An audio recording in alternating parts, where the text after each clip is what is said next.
Buenos días, vamos a ver la clase programada del día de hoy, monitoreo hemodinámico, que para fines didácticos y prácticos se va a dividir en dos partes. A mí me corresponde el día de hoy iniciar con la primera parte, Sergio Margalli, residente de segundo año, y de forma de hilar lo que ya vimos con el doctor Víctor hace 1 o 2 semanas. Eh, la clase de gasto cardíaco terminó en un resumen sobre este dibujo. Aquí puse a los R1 en filita para que me ayuden y la dinámica sea más rápida y no nos tardemos tanto en las intervenciones. Entonces, Lalo, nada más de forma resumida, ¿nos puedes explicar el concepto de gasto cardíaco con la imagen? El gasto cardíaco va a depender de principalmente cuatro factores. El primero es la precarga, que es en parte la cantidad de líquido o de volumen que va a regresar al corazón, pero también es la capacidad de la miofibrilla de estirarse. Esto también va a depender de la contractilidad o la función cardíaca como tal de la bomba o de la contractilidad, de la frecuencia cardíaca y de la poscarga, o bien de las presiones que hagan oposición a esta contractilidad o a esta salida del gasto. De acuerdo. Entonces, como parte de la agenda, vamos a ver, estos fueron los objetivos que nos fueron mandados a revisar. Gasto cardíaco y el monitoreo del mismo es muy extenso. De hecho, la parte que me tocó, a pesar de que son 2 o 3 temas, es demasiado extenso. Se va a dividir en dos partes, métodos mínimamente invasivos y no invasivos el día de hoy, y posteriormente se dará paso a métodos invasivos y al estándar de oro. Entonces, aquí es importante que nosotros nos preguntemos, ¿por qué medimos el gasto cardíaco? La razón más lógica es, pues somos intensivistas, ¿no? Tenemos que ser objetivos en todo lo que hacemos, pero cada quien puede tener sus razones. Entonces, Memo, ¿por qué se te ocurre que nosotros en terapia intensiva medimos gasto cardíaco? A lo mejor ustedes lo hacían en medicina interna, pero quiero saber las opiniones. Las formas es porque repercute hemodinámicamente con el paciente debido a los componentes que hemos visto a lo largo de las clases. Este, a menor gasto cardíaco puede haber dinamismo totalmente y sin eso persona eh, concentraciones de oxígeno, saturaciones de masa, entonces nos puede afectar hemodinámicamente en el paciente. Derek. Porque el gasto cardíaco nos traduce la adecuada, bueno, no nos traduce, más bien va de la mano con la adecuada perfusión de todos los aparatos y sistemas. Ok. En realidad, nosotros medimos gasto cardíaco para tener de forma objetiva una evaluación de nuestras intervenciones con el paciente crítico. Durante varios artículos, cada uno hace énfasis en su punto de vista de por qué medir gasto cardíaco, y todos tienen en común que el método de referencia o el estándar de oro actualmente es la termodilución transpulmonar. El debate acerca de esta medición, si sí o no, va a ser para la siguiente clase, pero que tengan en cuenta que el punto de referencia es ese. ¿Por qué medimos gasto cardíaco? Porque nosotros tenemos que saber si el paciente está insuficiente o suficiente en cuanto a su circulación. Y lo que nos comenta es muy fácil. Nosotros prácticamente como intensivistas podemos identificar qué paciente necesita reanimación. Probablemente eso es lo más fácil para nosotros. Pero cuándo detener la reanimación, probablemente ahí cada quien tenga puntos de vista diferentes. Entonces, el monitoreo, en parte, una de sus bondades es eso. Recordar que el gasto cardíaco, como lo dijo Eduardo, es un producto al final del volumen sistólico por frecuencia cardíaca. Y las determinantes del volumen sistólico, precarga, poscarga, contractilidad, las damos por hecho. A lo mejor no es que todo el tiempo nos pasemos hablando de precarga, de poscarga, de contractilidad, sino más que nada hablamos de volumen latido, porque ya inferimos todo lo que conlleva hacia atrás. Por último, las técnicas de monitoreo hemodinámico pueden objetivizar la insuficiencia cardiovascular y guiar las metas de tratamiento y nuestras intervenciones con el paciente. Como todo, es cuestión de mantener o no un balance para con el paciente. Entonces, partimos nosotros de la idea de que el gasto cardíaco va a ir de la mano de forma muy relacionada con las resistencias vasculares y con la presión arterial media. Y cada uno de estos componentes tiene sus determinantes, que las vamos a ver poco a poco. Al final de cuentas, como vimos en el taller el día de ayer, todo se basa en mantener un balance entre la adecuada entrega de oxígeno, uso de oxígeno y las metas de perfusión de los tejidos. De forma que las técnicas de monitoreo hemodinámico se pueden dividir o las clasificamos en invasivas, mínimamente invasivas y no invasivas.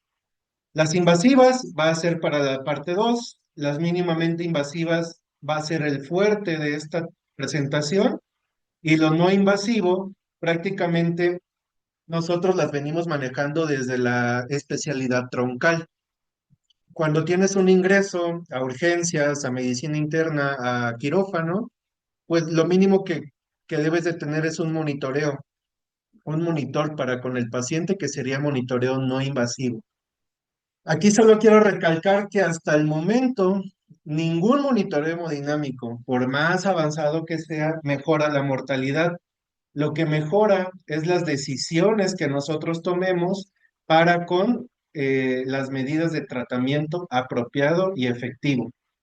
Siempre va a haber discusión si el paciente está bien reanimado o mal reanimado, pero el monitoreo unifica en gran parte de estos casos el tratamiento.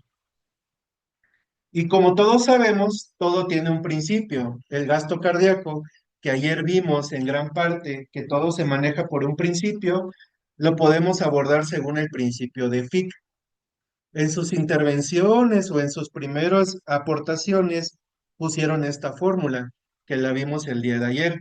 Lalo, nada más explícanos en qué se basa el gasto cardíaco calculado según el principio de Fick.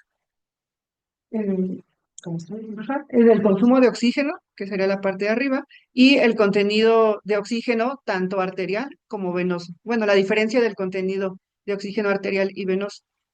¿Ok? Es por eso que otra de las discusiones de gasto cardíaco, monitoreo hemodinámico, sigue siendo si es válido o no calcular gasto según dos gasometrías.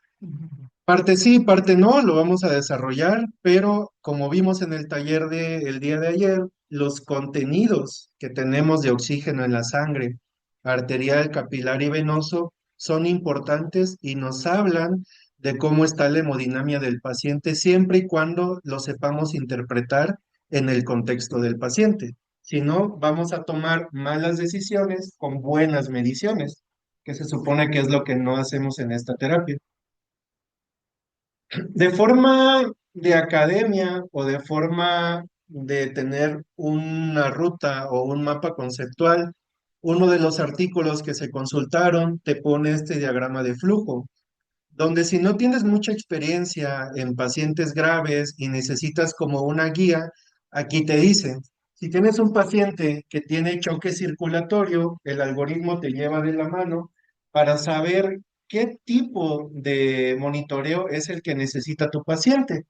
Puede ser un Swan-Ganz, puede ser una línea arterial, pero es una forma como de objetivizarlo. A lo mejor para nosotros no nos quede tantas dudas, pero sí hay algoritmos que te dicen qué tipo de monitoreo le toca a cada paciente. ¿Y para qué queremos el monitoreo? El monitoreo puede ser tan complejo como nosotros lo queramos llevar. Gran parte de las mediciones que nos dan los monitoreos ya más invasivos son estos. Nos puede hablar de gasto cardíaco, índice cardíaco, volumen latido, y todas estas mediciones se pueden indexar y con base en esas tomar nuestras decisiones. Durante gran parte de la residencia en terapia nos vamos a familiarizar con ellos, a aprender a interpretarlos y a tomar decisiones para que nuestros pacientes tengan un desenlace adecuado, pero de entrada es difícil familiarizarte con todo esto porque normalmente no está en los hospitales públicos o en las salas de donde venimos. Lo más sencillo, o vamos a ir de menos a más, es el monitoreo no invasivo. ¿A qué hacemos referencia? Para fines prácticos son los monitores que tenemos. Y aquí en esta terapia hemos tenido la oportunidad del año pasado de demostraciones de monitoreos avanzados. ¿Qué es lo que quiere dar a entender? Estos monitoreos se basan en el principio de bioimpedancia y bioreactancia. La verdad es que la teoría es muy difícil de entender y de explicar, pero básicamente te colocan en el cuerpo o en el cuerpo del paciente parches, que son los famosos electrodos, que hacen un circuito. Al final de cuentas, este circuito lo que hace es interpretar el impulso eléctrico que envía el monitor, transformarlo en señal eléctrica y retroalimentar al monitor, de tal forma que esto te puede dar mediciones tan simples como lo es una telemetría, te puede dar un monitoreo de presión arterial a través del manómetro y te puede dar la saturación a través de la pulsioximetría.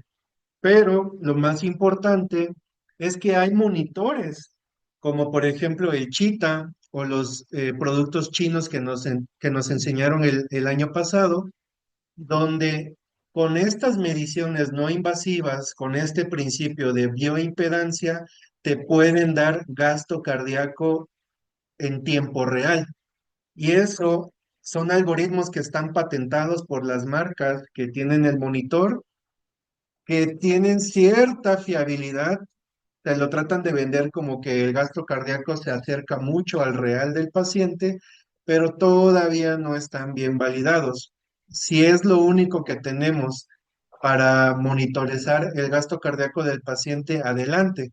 Pero este tipo de tecnologías todavía no está bien implantadas, pero que sepan que existe y que los dos principios en los que se basan es la bioreactancia y la bioimpedancia. Em, el libro base para esta presentación pues fue el monitoreo hemodinámico de Pinsky, en el cual te hacen esta tabla comparativa, en la cual en la parte de abajo te mencionan la bioimpedancia, que es un monitor pues no invasivo, que la verdad es que es muy limitada y comparándola contra el estándar de oro pues no tiene todas las de perder. Te muestran también el análisis de contorno de onda de pulso, que es el que vamos a ver y que a lo mejor es el que más tenemos aquí en esta terapia, pero que tiene sus bemoles. O sea, puede ser mala calibración, que la línea no esté bien colocada, que tengamos artefactos o que el paciente esté en ventilación espontánea o con arritmias, lo cual nos puede llevar de nueva cuenta a tomar malas decisiones con malas mediciones. Y la última medición de flujo sanguíneo obtenido por Doppler. Esto es baja invasividad. Tenemos ultrasonidos en los dos campus. Aquí lo que nos faltaría es el expertise o el adiestramiento por parte de nosotros para tomar buenas mediciones, que es uno de los problemas que hemos visto. Después del monitoreo no invasivo, podemos empezar a hablar un poco del monitoreo a través de gases arteriales. Esto da para otra plática, solo lo quiero mencionar, y hay un artículo muy bueno que justo es monitoreo hemodinámico con dos gasometrías, que básicamente es lo que hacemos nosotros todas las mañanas cuando hacemos los cortos, pero lo podemos traspolar a la parte hemodinámica.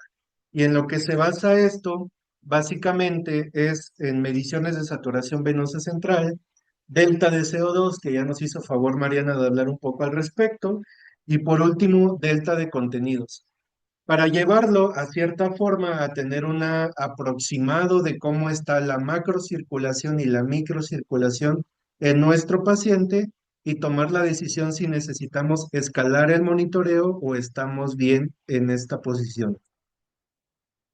Otro de los monitoreos que tenemos, que es muy controvertido, es la medición de la PVC. La PVC siempre será estudiada, se validó muy bien, pero tiene su grupo de fans y su grupo de antifans. Entonces, lo que vamos a hacer es tratar de explicar qué uso le damos aquí en esta terapia, porque nosotros nos basamos mucho en las tendencias de los pacientes. No tomamos una medición y con base en esa tomamos alguna acción, sino que hacemos un conjunto de todo lo que, las mediciones que podemos tomar en esta terapia. Únicamente una pregunta que clásicamente siempre se ha hecho es, ¿en qué momento se debe de medir la PVC? Y según el texto, se debe de medir en la expiración al inicio de la onda C, que lo podemos encontrar como el punto Z, que hace referencia a que es la presión final en el ventrículo justo antes de la sístole. Y la siguiente pregunta, pues, ¿cuáles son las ondas de la PVC? La onda A, la onda C, la onda B y sus contrapartes, la onda X y la onda Y. Lo vamos a ver más adelante, pero que sepan que la PVC forma parte de muchos algoritmos de monitoreo hemodinámico y que nosotros estamos acostumbrados a usarlo.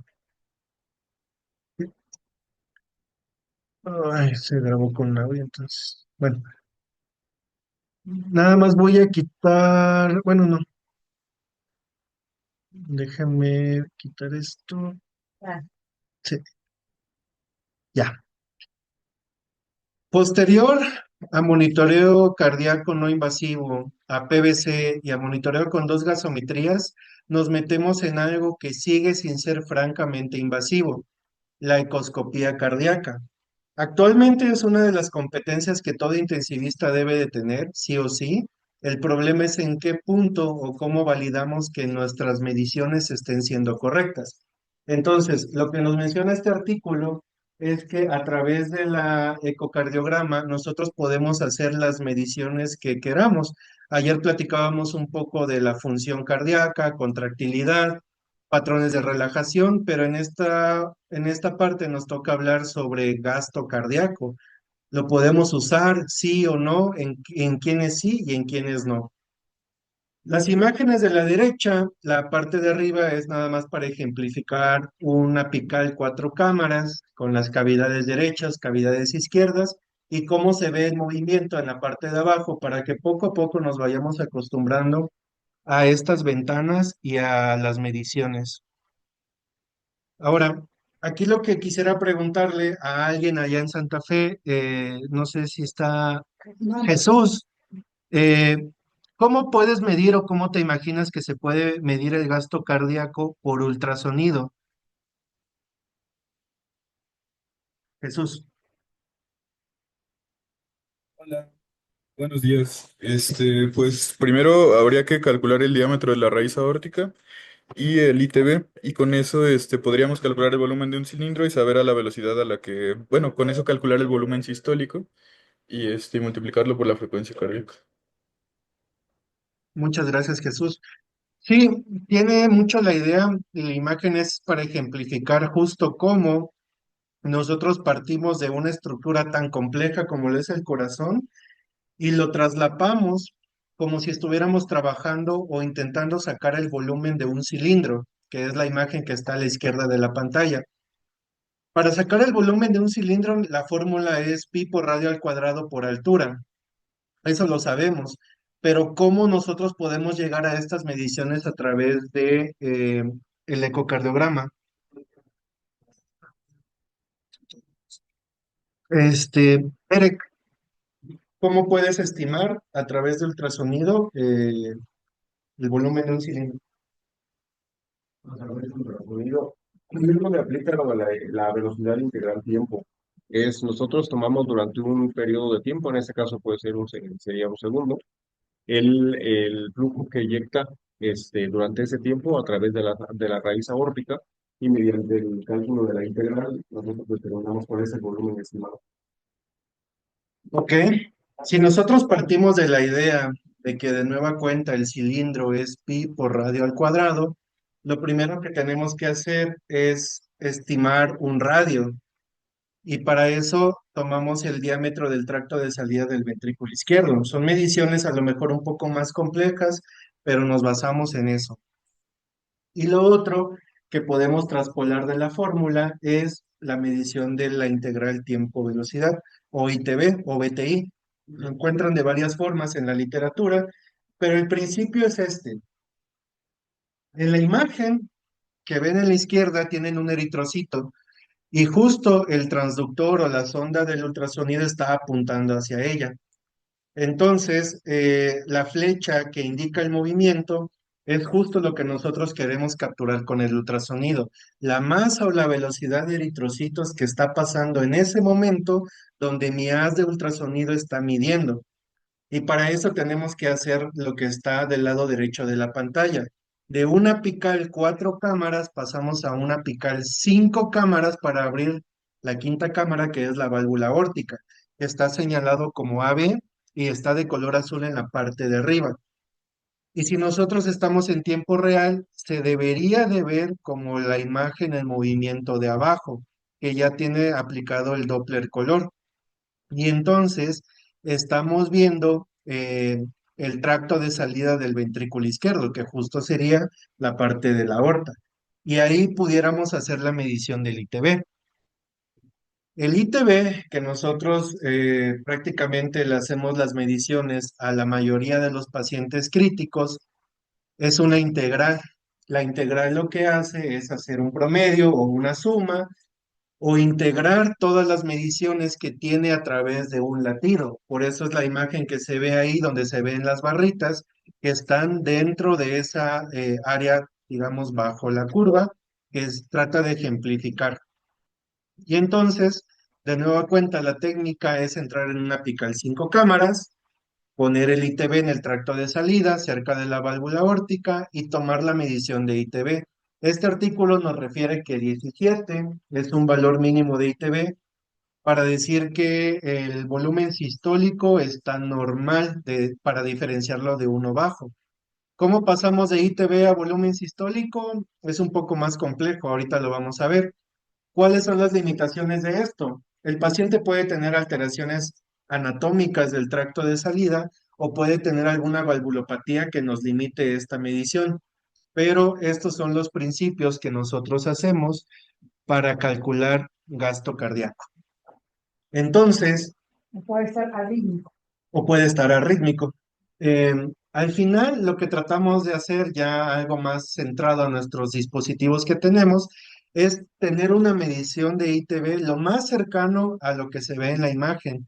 Tiene sus características, el centro un poco más oscuro, el contorno un poco más clarito y tiene que ser medido donde tiene que ser. De hecho, se ven algunas reverberancias de la válvula. Pero la parte técnica de medir el ITB es un poco más complejo y se va a desarrollar a lo largo del año de enseñanza. Entonces, el ITB es la longitud de la columna de sangre que pasa por el punto insonado en un latido.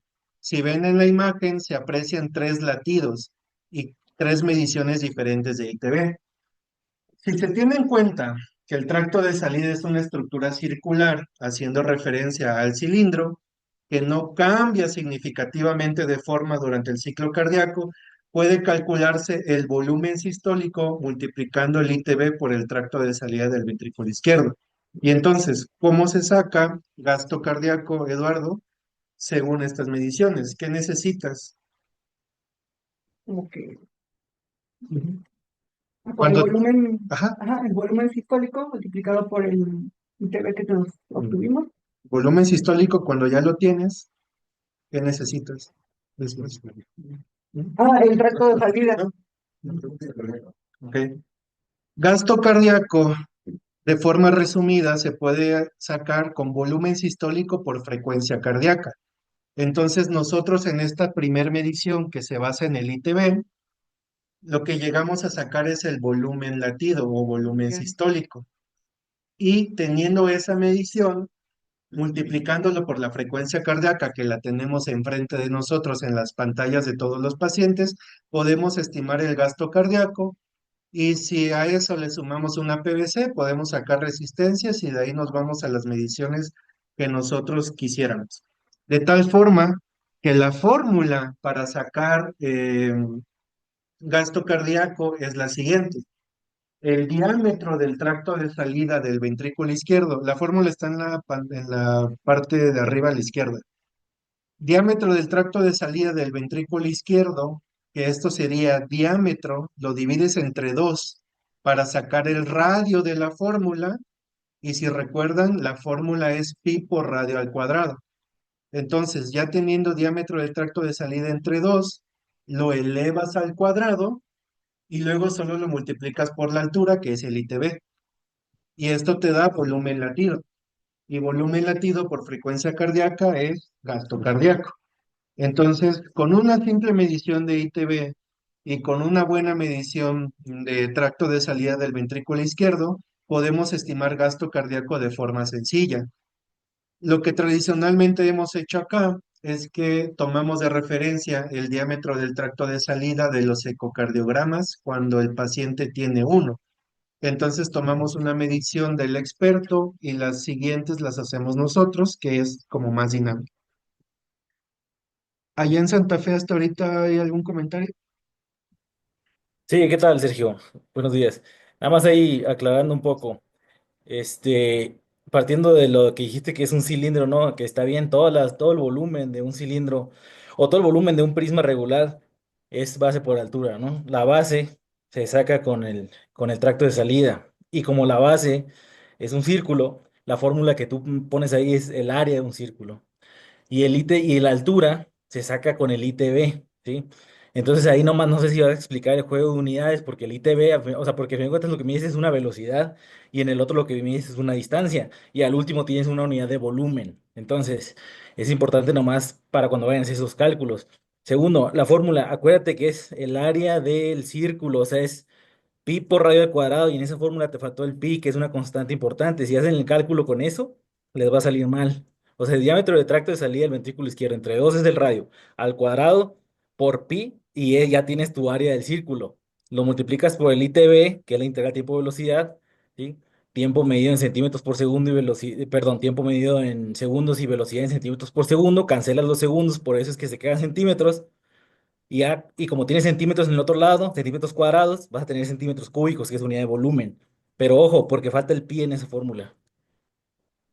Oye, Sí, otra perdón. cosa, vas a hablar de, o sea, vas a poner un paresternal eje largo y decir cómo medir el tracto de salida. No, esa parte la omití, pero si quieres la vemos ahorita. Ya ese era todo mi comentario. Ok.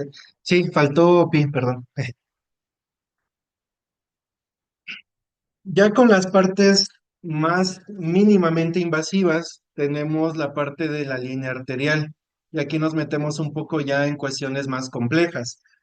Eh, la mayoría de los transductores de las líneas o de la punción que tenemos acá es de justo de esta marca que encontré en la infografía, que es Bigón. La verdad es que no sé si sea la única, pero es la que hemos manejado aquí. Y en el esquema lo que te quiere ejemplificar es qué necesitas tú para llevar una medición invasiva o mínimamente invasiva de la línea arterial. Lo que debemos de tener es el catéter, que les digo es la marca. Debemos de tener el transductor de presión, un amplificador y un sistema de monitorización. Suena fácil y sencillo, pero yo en mi sala de urgencias no lo tenía, porque a lo mejor los transductores se perdían o lo que quieran, pero no es algo que esté comúnmente en todas las salas. Entonces, la línea arterial de forma sencilla nos da información de volumen latido. Vuelvo a hacer énfasis en que volumen latido por frecuencia cardíaca nos pudiera estimar gasto cardíaco, lo vamos a ver más adelante. Esta línea arterial a través del transductor utiliza algoritmos matemáticos que analizan las características de la forma asumiendo que la parte sistólica es proporcional al volumen latido e inversamente relacionado a la complianza arterial. Nos da mucha información, pero muchas veces nosotros somos los que no sabemos qué tipo de información está delante de nuestros ojos. Em, la línea arterial ya más clásicamente la vemos así en los pacientes, un paciente que tiene puncionada la arteria radial, aunque se puede poner también en el pie. El transductor que debe de estar para fines prácticos a cierta altura, llámese el punto flebostático, que también muchas veces esa ha sido pregunta de exámenes. No sé si alguien aquí sepa cuál es el punto flebostático para línea arterial. Se coloca a nivel de las cuatro clases. Ahí, pero más fuerte.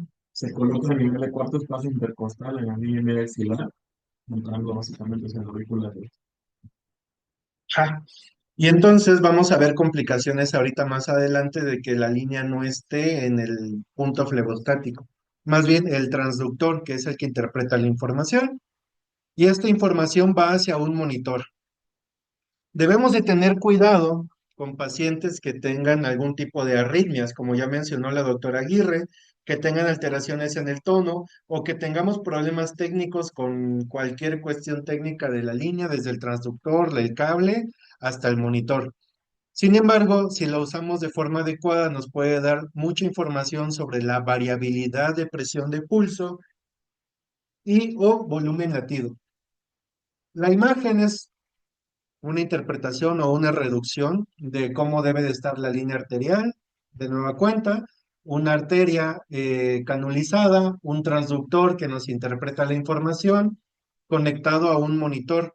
Lo único que cambia en la imagen, y es también pregunta de examen, luego nos comentan a cuánto tiene que estar inflado la bolsita que siempre vemos colgada y encontré tres bibliografías que refuerzan que tiene que estar a 300 milímetros de mercurio.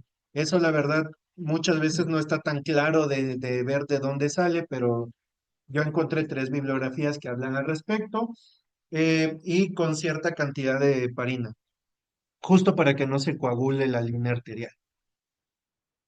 Le quise poner así porque recuerdo que en el año pasado, cuando todos nosotros pusimos nuestra primer línea arterial, lo único que hicimos bien a lo mejor fue puncionar, pero después de puncionar ya no sabíamos qué hacer, no sabíamos cómo, si estaba bien, el transductor dónde iba, si el monitor, cómo configurar la línea arterial en el monitor. Y entonces les va a pasar a ustedes, cuando pongan su primera línea arterial, se van a quedar ahí, ¿y ahora qué? ¿Qué maniobra Entonces, tienes que hacer antes de tener una línea arterial? cualquier. Ah, No, bueno, cualquier. ¿Cómo se porque no te Siempre antes de hacer o colocar una línea arterial hay que hacer esa maniobra. ¿En qué consiste? Bueno, revisar presión sobre los puntos nivel de las arterias donde vamos a refuncionar para que tenga la presión en caso de que no vaya con el destino la histeria. ¿Está de acuerdo? Lo que acabo de decir. Sí, doctora, es para tener las... Perdón, pregunta concisa, por eso hacen malos exámenes. ¿Cómo hace la maniobra? Igual presiono, no recuerdo exactamente el Ok, tiempo. no recuerda, perfecto. Eduardo. Son aproximadamente 3 segundos que se ¿En presionan dónde? ¿En dónde? en la arteria radial y ¿En qué arteria? ¿Arteria radial y qué más? cubital. Ok, ¿cuántos segundos? Son de 3 a 5 segundos. Ajá, ¿y qué haces? Lo que se evalúa es ver la irrigación. ¿Qué levantas primero? ¿Qué Como presión levantas primero? la cubital es la que se levanta primero. Ah, y luego qué ves. Y se evalúa la irrigación de la mano, en cuánto tiempo tarda en, pues sí, ¿Y cuánto tiene que tardar? menos de 2 segundos. Menos de 2 segundos. Dafne, Dafne, ¿estás de acuerdo? ¿Cómo haces la maniobra de Allen? Pues como ya lo comentó, presionas la línea cubital y radial, descomprimes primero la cubital, ves que tenga una perfusión en segundos y posteriormente repites lo mismo, pero la radial es la que vas a descomprimir. ¿Cuánto tiempo presionas ambas zonas? Pues de 3 segundos aproximadamente. 1, 2, 3. ¿Esos son 3 segundos? De 3 a 5 segundos. ¿Cuánto es? A ver, ahí tienes a tu mano a varios residentes. ¿Quién opina? ¿Cuánto tiempo? De 3 a 5 segundos. ¿Y cuánto decides 3 y cuánto decides 5?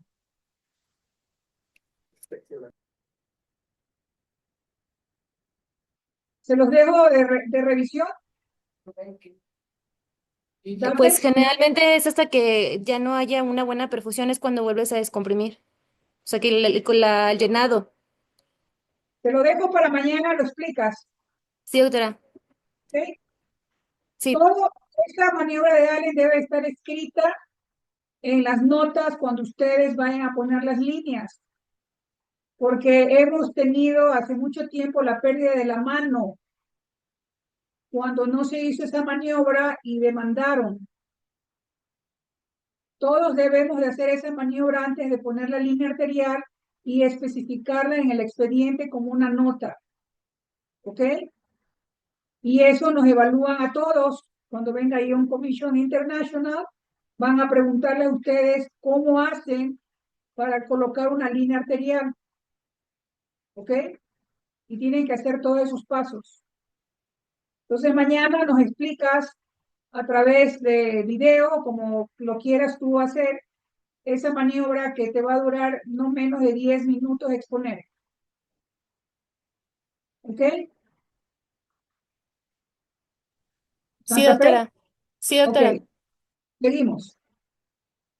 En la imagen podemos ver una línea arterial bien puesta, bien calibrada, y lo que se ve en la parte izquierda, que se ve más en la pantalla de la compu que en la presentación, donde tiene esa imagen rectangular o cuadrangular, es un test que nosotros hacemos que le llamamos un flush o un lavado de la línea arterial.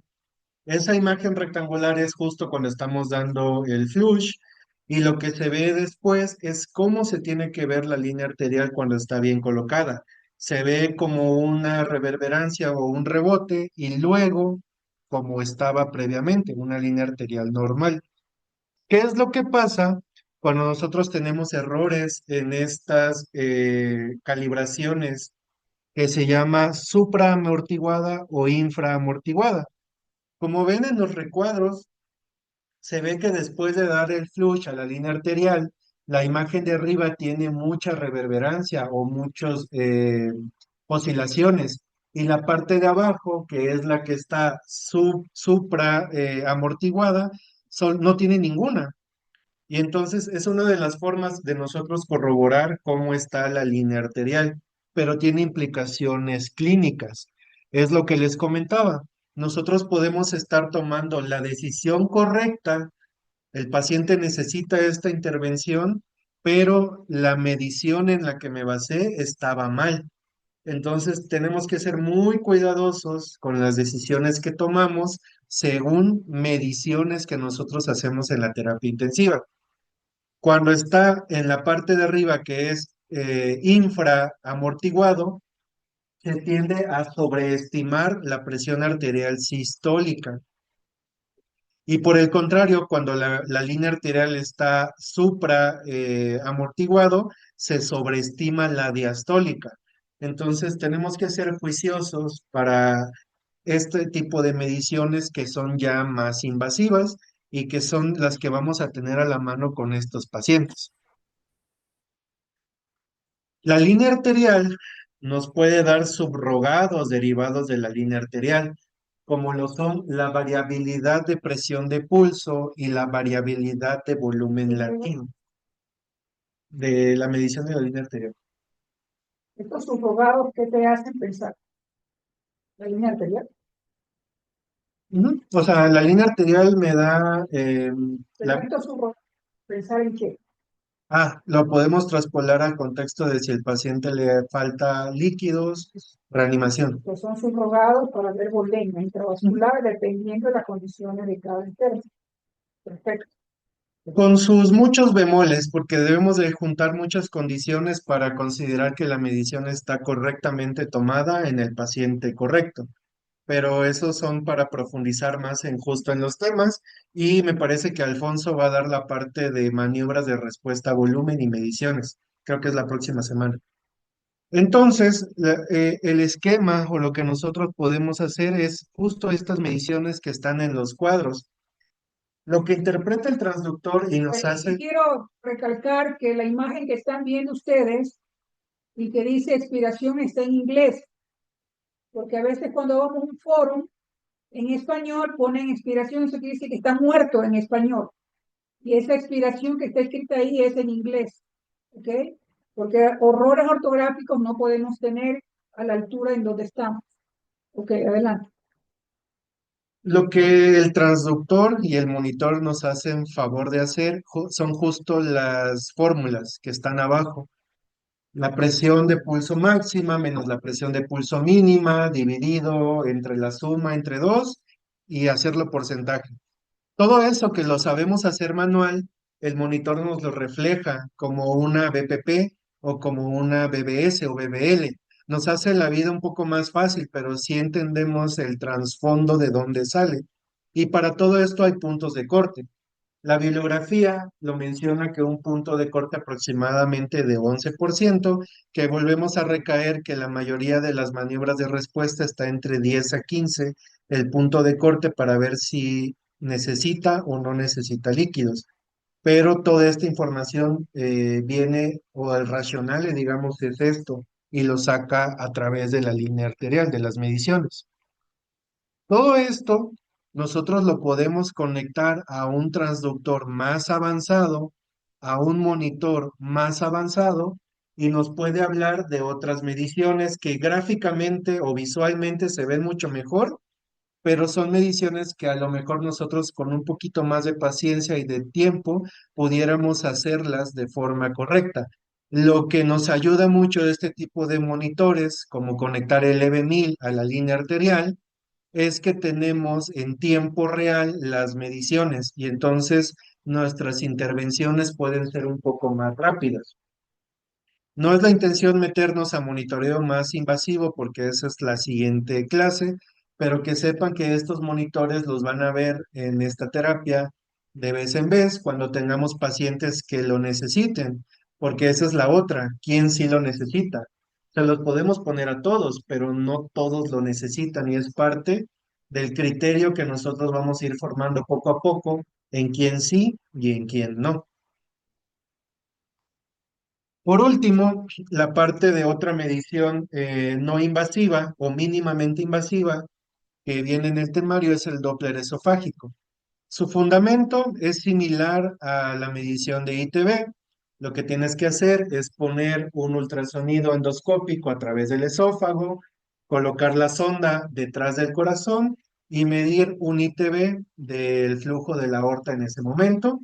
Y con base en eso podemos tomar la misma medición, medir gasto cardíaco y a través de ciertos algoritmos nos puede dar variabilidad de volumen sistólico o volumen latido. La verdad es que yo no lo he visto tanto. Considero que aquí se toma más ultrasonido ecocardiograma transtorácico, pero sí lo mencionan muchas bibliografías que el Doppler esofágico puede ser medición de monitoreo hemodinámico mínimamente invasivo. Desventajas, necesitas dormir al paciente y estar en un ambiente controlado. Entonces creo que, Eso tiene que ser un experto.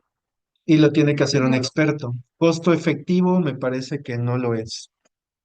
Por último, los puntos clave, y después de mi intervención le voy a pedir a Julio nada más que nos dé sus puntos clave o su resumen de la clase para que quede más claro desde otro punto de vista. Lo que se abordó es ¿por qué monitorizamos el gasto cardíaco? Y ya vimos que nos da mucha información, que tenemos que entender en quién sí y en quién no amerita monitoreo de gasto cardíaco. Manejamos pacientes críticos, entonces tenemos que estar a la altura de lo dinámico que puede ser cualquier paciente, como lo vemos ahorita con T7. De un día para otro cambió mucho esa paciente. Métodos no invasivos son los que más estamos acostumbrados, mínimamente invasivos, como lo es la línea arterial, y mediciones que son operador dependiente, como lo es el ultrasonido. Entonces, Julio, no sé si me haces favor, ya para puntos finales.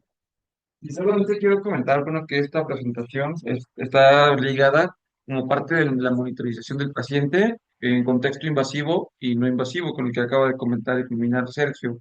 El gasto cardíaco es muy importante en cualquier evolución clínica de un paciente, por lo tanto, todas las formas que podamos obtener información van a ser de gran importancia. Como intensivistas, tenemos que ocupar y agotar todas las herramientas que tengamos disponibles. Habrá muchos factores que tengamos en cuenta, como el costo lo económico, el riesgo-beneficio y otras situaciones extras, pero por ejemplo, en los que al menos ya revisamos el día de hoy, tenemos que tomar en cuenta que muchos de estos tenemos a la mano, especialmente, por ejemplo, la ecocardiografía. La ecocardiografía es uno de los aspectos más importantes y que en los últimos años ha tenido evidencia que pues prácticamente el ultrasonido va a ser como la segunda herramienta al lado de estetoscopio, que podemos obtener información a corto plazo con un bajo costo. Entonces, maniobras importantes como el cálculo del ITB para la estimación del gasto cardíaco. Lo digo estimación porque, como ya lo comentó Sergio, es un valor no exacto, depende mucho de la pericia del operador. Entonces, como intensivistas, nuestra formación en la ecocardiografía va a ser muy importante. Así también, pues aspectos como la colocación de la línea arterial, que en su momento muchos de nosotros no teníamos tanta frecuencia de colocar, pues ahora con las herramientas actuales es muy fácil de obtenerlas, pero aquí la clave no solo es colocarlas, sino más bien interpretar y también tratar de tener un valor eficaz y preciso. Es así, con lo tal que debemos conocer en qué consisten las curvas que se presentan en la línea arterial o cómo funciona el aspecto de cálculo del ITB, son herramientas importantes. Entonces, tenemos que tomar en cuenta en general toda la fisiología cardiovascular, pues esto nos va a dar mucha información. Y ya nada más también para agregar que apa- ya tenemos la información, tenemos cómo se comporta hemodinámicamente el paciente, pero también tenemos que saber interpretar todos los resultados. Vamos a hablar un poco más adelante en esta serie de exposiciones para ver qué comportamientos tienen cada cierta de patologías, y es así que nosotros tenemos que tomar en cuenta pues todas estas herramientas. Tenemos que saberlas hacer, colocar e interpretar principalmente. ¿Alguien en Santa Fe que desea opinar? Sí, ¿qué tal? Yo nuevamente, doctora, no sé si gustan cortar la grabación ya para que quede esto en línea y los comentarios aquí ¿Ok? ya Sí, después. dame un segundo. Entonces,